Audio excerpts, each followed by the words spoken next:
Je vous ai ramené une boîte à souvenirs. C'est la boîte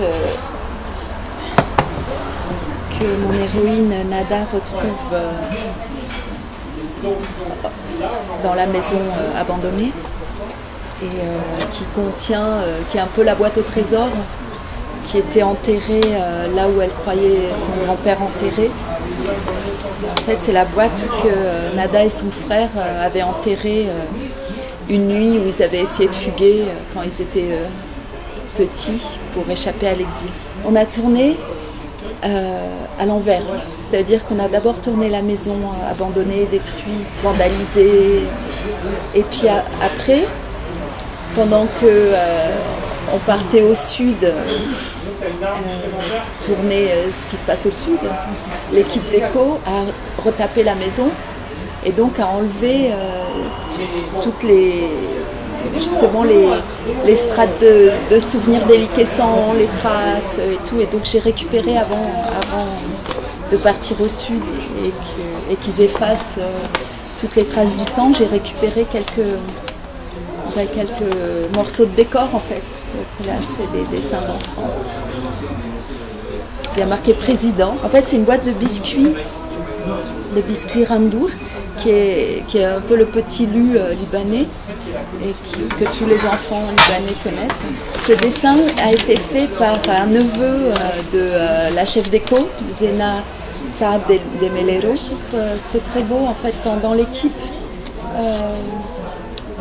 quand le travail est infusé par l'âme de la personne, de l'équipe, du chef de poste, du chef créatif qui fait cette part, que ça soit décor, costume. Dans mon moyen-métrage, sous mon lit, il y avait cette même impression parce que je travaillais sur les années, disons 87-88, mais ça aurait pu être 2005 quand je l'ai tourné, quoi. Et donc les gens de l'équipe, j'ai choisi au poste créatif des gens qui avaient les mêmes souvenirs de moi d'une adolescence à la fin des années 80. Et du coup, on mettait dans notre travail nos souvenirs, notre mémoire et notre rapport émotif à ces souvenirs. Et je pense du coup ça nourrit et ça rend les espaces, les décors, ça les rend vraiment réels. En fait. Dans chaque petite boîte, il y avait des petits objets et même si on ne les a jamais vus, ça a beaucoup aidé les acteurs par exemple. Ça c'est un bout de papier peint. Quand on s'est dit que c'était le papier peint de l'époque où ils étaient enfants, et donc il en reste que quelques lambeaux sur le mur dans le film, quand elle redécouvre la maison. Un Martine au cirque. Donc ça, je pense que à peu près toute petite fille, même au Liban, connaît Martine. Et donc ce petit moment de l'endormissement qui est vraiment un moment récurrent dans le film, avec la petite berceuse mystérieuse qui va avec et qui est reprise à la fin en générique par Bachar.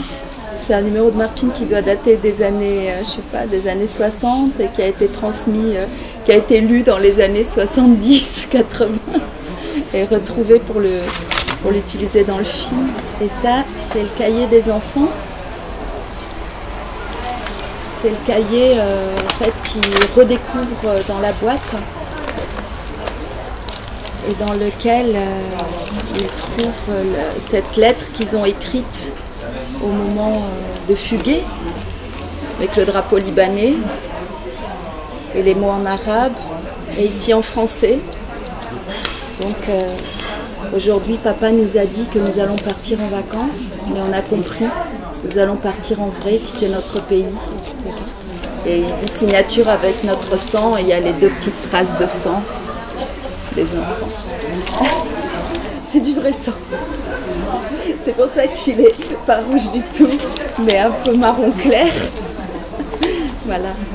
Et c'est pareil, les enfants dans la famille des chefs d'éco qui ont ont écrit cette lettre et qui ont signé de leur sang. Voilà la photo de famille avec le grand-père,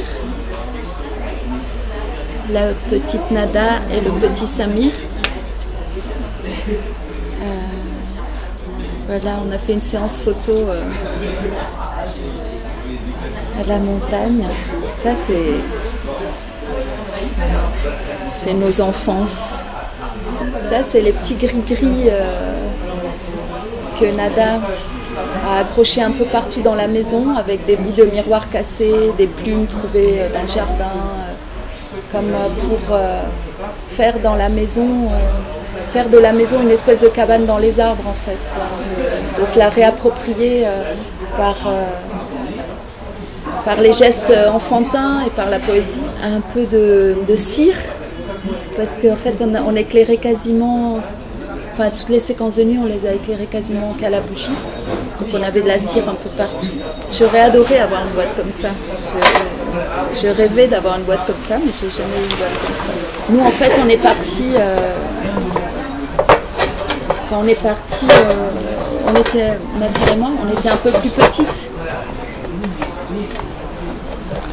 Et du coup, ouais, on n'avait pas eu le temps de planter nos souvenirs. Je pense aussi que pour nous, ce qui était différent, c'est que on nous avait dit on part pour quelques semaines, quoi. Puis c'est quelques semaines qui se sont transformées en la vie entière. C'était toujours quelques semaines de plus. L'année prochaine on revient, dans 2 ans on revient, et puis on n'est jamais revenu. On n'avait pas pris d'objet, on était partis en plus juste avec nos valises, avec des valises comme pour partir en vacances, quoi. Quand j'ai retrouvé la maison de famille, elle avait été complètement pillée. Il ne restait même pas les volets ou la robinetterie, il n'y avait plus rien. Il y avait des dessins au mur, mais ce n'était pas mes dessins, ce n'était pas nos dessins, c'était les dessins des miliciens et des soldats qui ont occupé la maison. C'était genre une famille, des slogans politiques, des sigles, des symboles de militaires, quoi. Voilà. Donc ça, c'est pour ça que je l'ai gardé aussi, parce que ça remplace la boîte que j'ai pas eue.